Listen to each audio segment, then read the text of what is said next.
very funny, Mr. Scott Payne, ladies and gentlemen.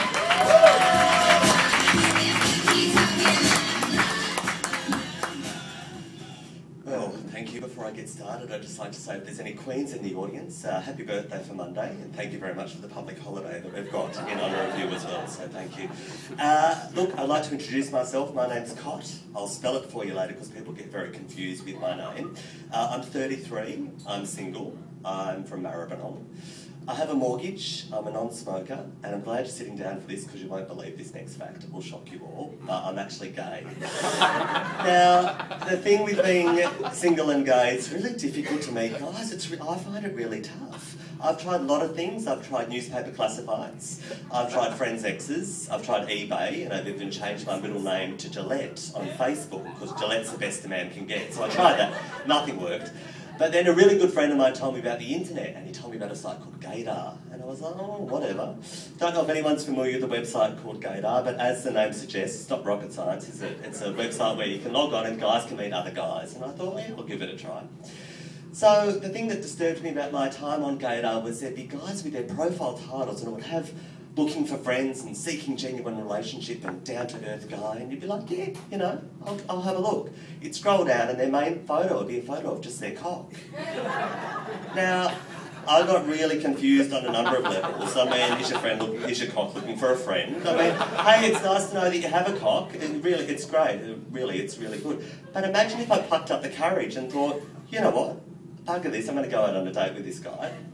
Imagine sitting outside, he's going to turn up with a plastic bag covering his head and torso with just his cock exposed. Oh, hi, we're here for the day.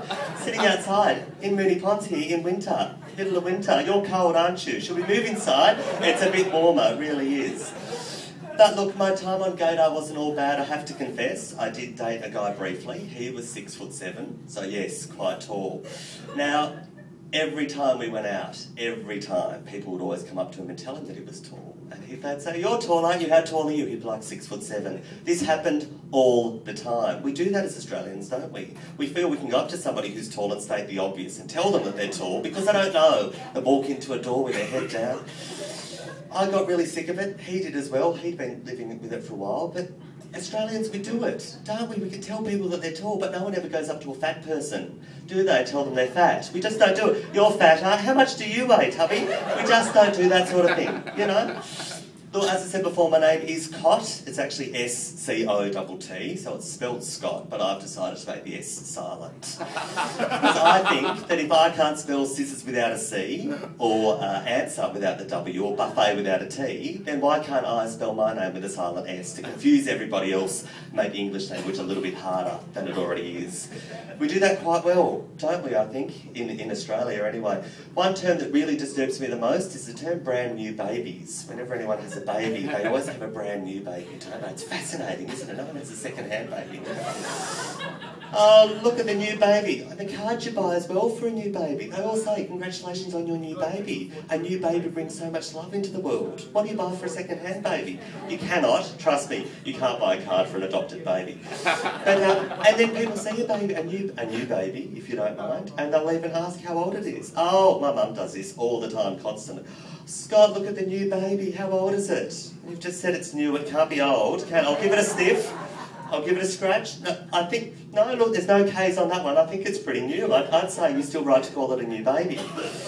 And the other term that disturbs me the most is nuggets to describe a food type. Now, I don't know if anyone else out there feels the same about me about this, but I was at a food court the other day, forgive me, sitting there having lunch, and this lady rocked up with her two boys, a boy and a girl, and the conversation went a little bit like this. She asked them what they'd like for lunch. They said nuggets. So she was like, all right. So she went and got them nuggets, and then they sat at the table, and it was like, she said, Paul, get your hands off your sister's nuggets. Samantha, put your nuggets down. Samantha, get your nuggets off the floor, please. Paul, don't dip your nuggets in your sister's sauce. On and on. She was disturbing these children, making them eat nuggets as a food type.